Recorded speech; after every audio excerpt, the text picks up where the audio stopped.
बोलो विष्णु भगवान की जय। पाठ पूजा चैनल में आज हम परिवर्तनी एकादशी का महात्म्य सुनेंगे।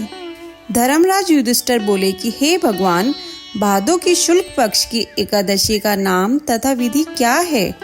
उस एकादशी के व्रत को करने से कौन सा फल मिलता है तथा उसका उद्देश्य कौन सा है, सो सब कहिए।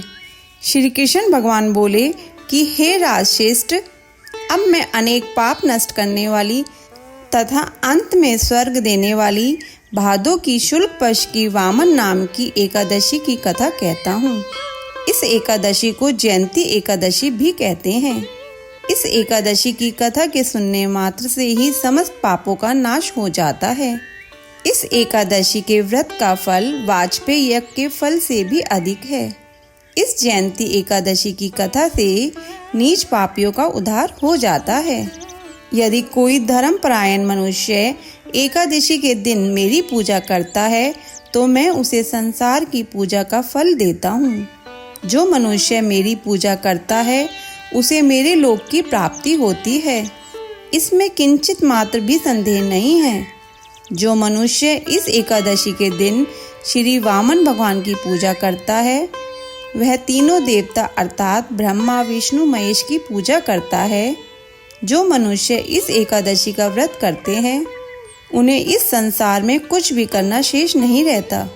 एकादशी के दिन श्री विष्णु भगवान करवट बदलते हैं, इसलिए इसे परिवर्तनी एकादशी भी कहते हैं।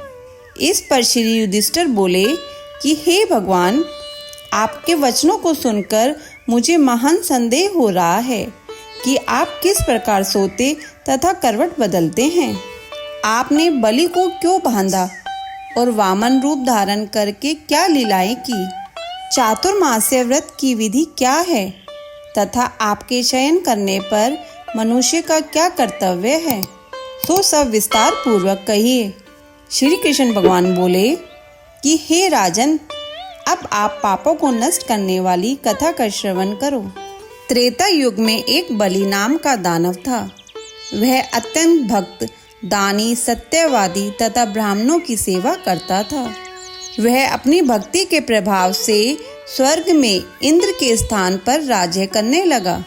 इंद्र तथा अन्य देवता इस बात को सहन न कर सके और भगवान के पास प्रार्थना करने लगे। अंत में भगवान ने वामन रूप धारण किया। मैंने अत्यंत तेजस्वी ब्राह्मण बालक के रूप में राजा बलि को जीता। इस पर युधिष्ठिर बोले कि हे जनार्दन, आपने वामन रूप धारण करके बलि को किस प्रकार जीता, सो सब सविस्तार समझाइए।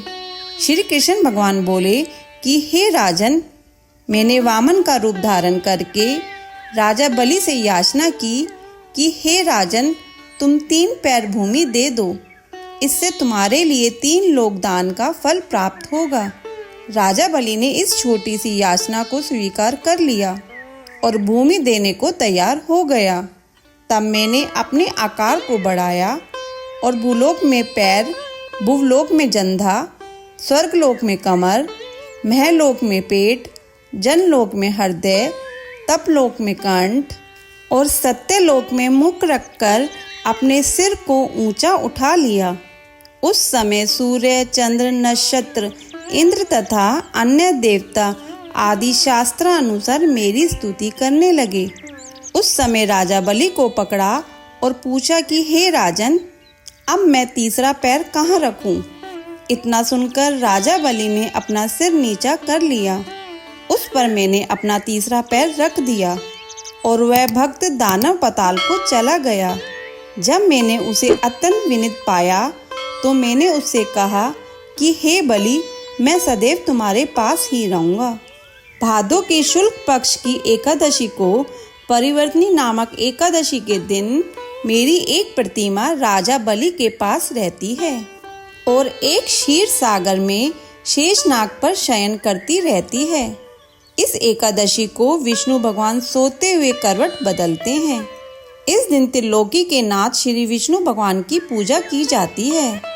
इसमें चावल और दही का दान दिया जाता है।